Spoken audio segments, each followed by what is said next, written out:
سوال یہ ہے کہ پیٹرولیم مصنوعات کے اندر اس ٹائم پر جو اینول چینج آیا ہے وہ تقریباً 14% کمی آئی ہے 2025 میں پیٹرولیم مصنوعات کروڈ آئل کے اندر. اب اس کروڈ آئل کی جو کمی ہے اس کو ٹرانسلیٹ کرنا ہے پاکستان میں. ابھی تک تو ہم نے اس کو کر دیا کسی طریقے سے ڈائیورٹ بجلی کی طرف. اب ہم کیا پیٹرولیم مصنوعات کی قیمتوں کے اندر آنے والے دنوں میں کوئی کمی دیکھیں گے یا ہنوز دلی دور است؟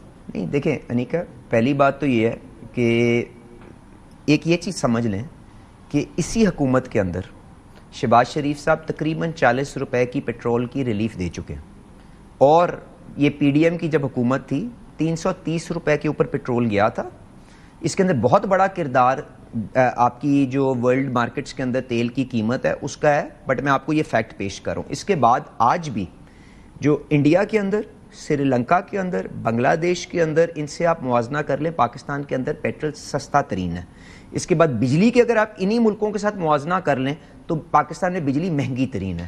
اب ایک عام آدمی کے لیے جب وہ گرمی کے اندر جائے گا، جب اس کے پنکھے گھر میں چلیں گے، جب اس کے گھر میں بتی چلے گی اور اس کی کنزمپشن پیک کرے گی، تو آپ کو ایک بہت بڑی تکلیف کا سامنا ہوگا. پچھلی دفعہ مریم نواز اور شہباز شریف صاحب نے عارضی انتظام کر کے وہ 50 ارب کا پیکج کیا، آپ نے کوشن کر دیا. بٹ اس دفعہ کیا ہوگا؟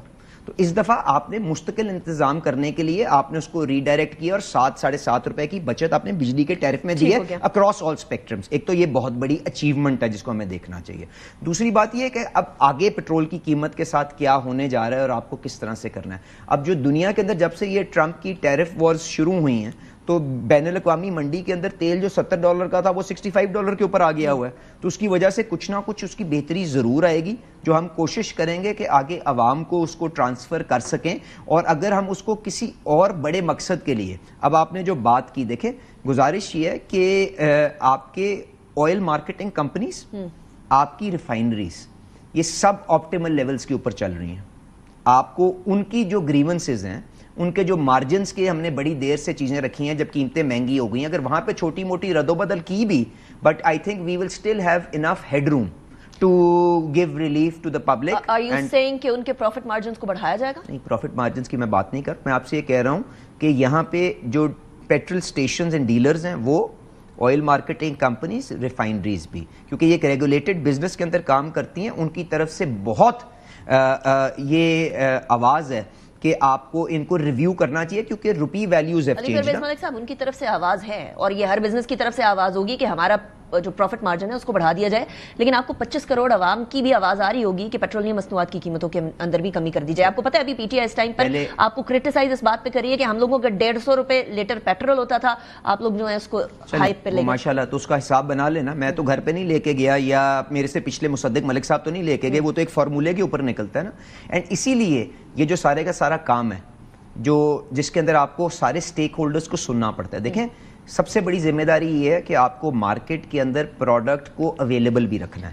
اینڈ جو آپ جب ایک انڈیپینڈنٹ ریگولیٹر بناتے ہیں، کارٹل تھریٹ کر رہی ہے گورنمنٹ کو. دیکھیں، میں کسی تھریٹ کی بات نہیں کر رہا ہوں، میں ایک وزیر ہوں. پروڈکٹ اویلیبل رکھنی پڑے گی. عرض تو سنیں نا، پاسبلٹی ہے کہ اگر آپ ان کے پروفٹ مارجن کو نہ بڑھائیں تو وہ پروڈکٹ کو پل بیک کریں. میری عرض سن لیں. بات یہ ہے کہ جائز جو طریقہ کار، جو کسی کی جائز ڈیمانڈ ہے، اس کے اوپر سننا، اس کو آواز دینا میری ذمہ داری ہے.